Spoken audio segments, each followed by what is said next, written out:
Ciao a tutti e benvenuti ancora una volta qui dalla redazione viaggiante di WeDrive, dove oggi vi parlerò di una novità abbastanza importante nel mercato automobilistico. Sto parlando delle nuove versioni, più che altro del nuovo restyling 2020 per Alfa Romeo Giulia e Alfa Romeo Stelvio. Prima però di andare a vedere cosa cambia in questi due modelli italianissimi, vi ricordo di iscrivervi al nostro canale, di attivare le notifiche con il campanello e, se vi va, di dare uno sguardo ai nostri account social Facebook e Instagram. Va detto, dopo l'euforia generale per la rinascita di Alfa Romeo, così chiamata dagli appassionati con il nuovo modello di Giulia e successivamente con il SUV di successo Stelvio, l'euforia ha lasciato, se vogliamo, spazio a un po' di critiche. Perché? Perché si pensava che questi modelli dovessero comunque essere ancora aggiornati per restare al passo delle auto tedesche, quindi d'oltralpe.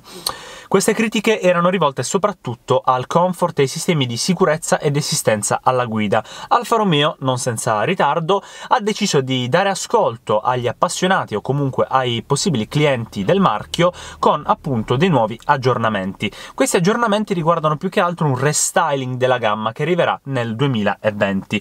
Riguardano soprattutto cambiamenti estetici e cambiamenti in merito al comfort e sistemi ADAS di sicurezza ed assistenza alla guida. Ma andiamo per ordine. Perché?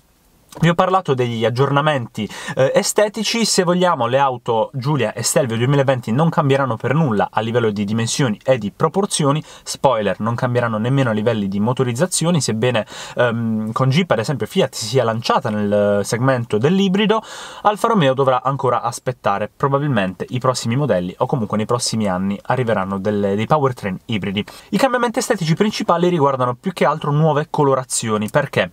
Perché oltre ai nuovi allestimenti TI, Sprint, Super e Veloce per la prima volta un allestimento disponibile sul SUV Stelvio, ci sono delle nuove colorazioni, ad esempio il verde Visconti, il Moonlight Pearl e l'Anodized Blue, ma anche colori, se vogliamo, anche Heritage. Perché? Perché c'è un rosso che riprende Villa d'Este, ma anche un color ocra che riprende l'Alfa Giulia GT Junior degli anni 60, quindi delle colorazioni che riprendono un po' la storia e il passato dei modelli storici appunto di Alfa Romeo. Riguardo agli allestimenti, ad esempio per la Stelvio Veloce, qualche settimana fa ho visto per strada questa Stelvio in color ocra, quasi dorato, e mi chiedevo che modello fosse, perché aveva il badge Veloce nero, quindi a contrasto con l'ocra, e gli scarichi con le punte nere.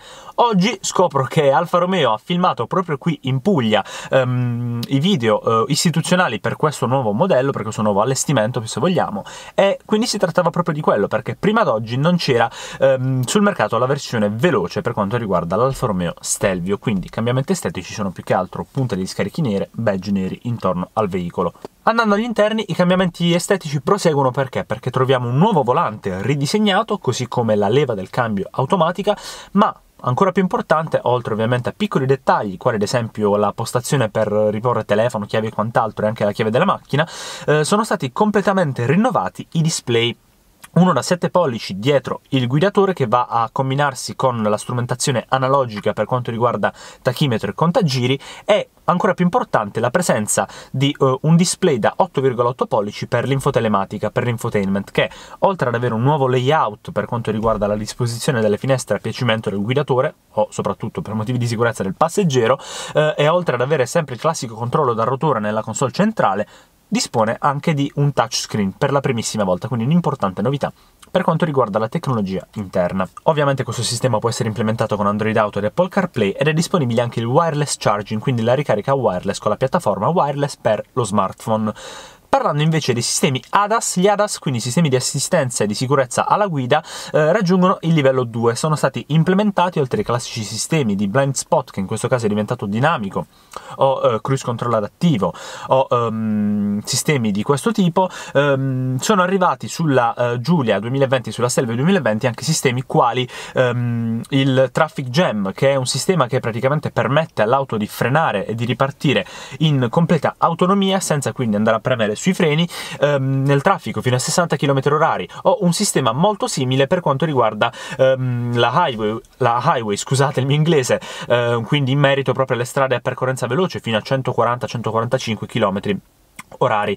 Inoltre c'è anche un sistema che rileva la stanchezza del guidatore in base al suo stile di guida. Questi quindi erano i cambiamenti nel restyling 2020 di Giulia e Stelvio, le vedremo per le strade, nei concessionari nei primi mesi del 2020 appunto. Ora voglio sapere i vostri pensieri, se pensate che FCA con Alfa Romeo sia riuscita finalmente ad arrivare al passo con le rivali d'Oltralpe in merito all'assistenza, alla sicurezza alla guida e all'infotelematica. Voglio saperlo qui sotto nei commenti, iscrivetevi al nostro canale, attivate le notifiche con il campanello e se vi va date anche uno sguardo ai nostri account social Facebook e Instagram.